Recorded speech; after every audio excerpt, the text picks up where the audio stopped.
Today, 2/3 of people who are in jail are in on a pretrial detention status, meaning they are presumed innocent of the charges for which they have been arrested, and they are awaiting the outcome of their case. Typically, they've been released by the court by a bond amount. They are simply too poor to pay that bond to be released.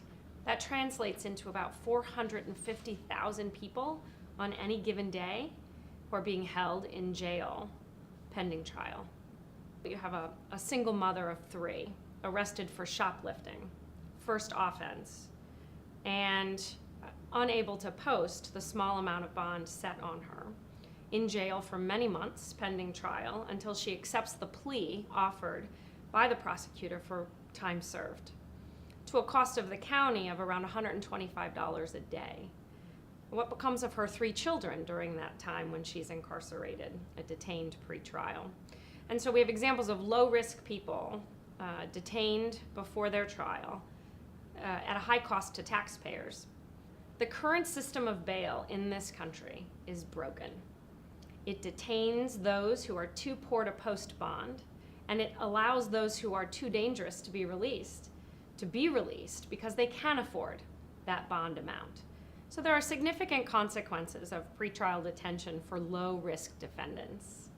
And one of the most significant is on their likelihood to commit crime, both in the short term and in the long term.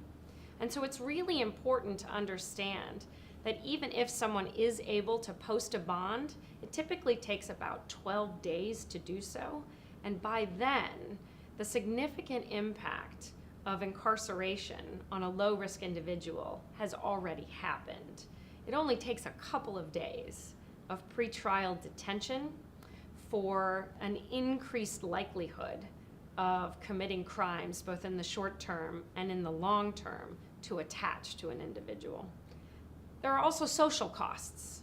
So if I'm a low-risk defendant, I'm typically low risk because I have stabilizing factors in my life.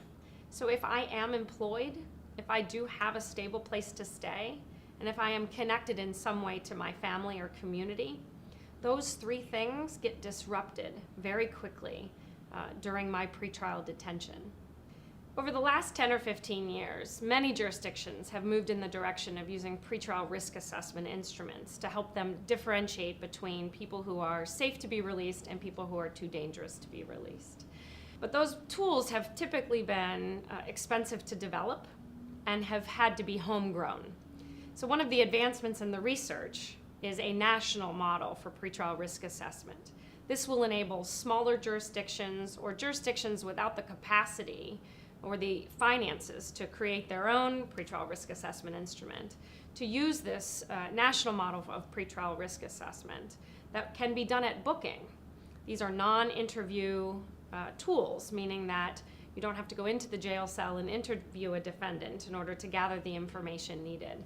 It'll be something that can be done at the same time that a jail is typically making an assessment of the housing assessment for this individual. So when folks are booked into a jail, they get assessed to determine where in the jail is safe for them to be. This is called jail classification. So around the same time, individuals can have this pretrial risk assessment completed, which will tell the court how safe they are to be released and how likely they are to make all of their court appearances. So it's really our job as a system, if we're committed to public safety, it's our job to figure out who's low risk and can be safely released so that over the long haul, we're not inadvertently contributing to an increasing crime rate.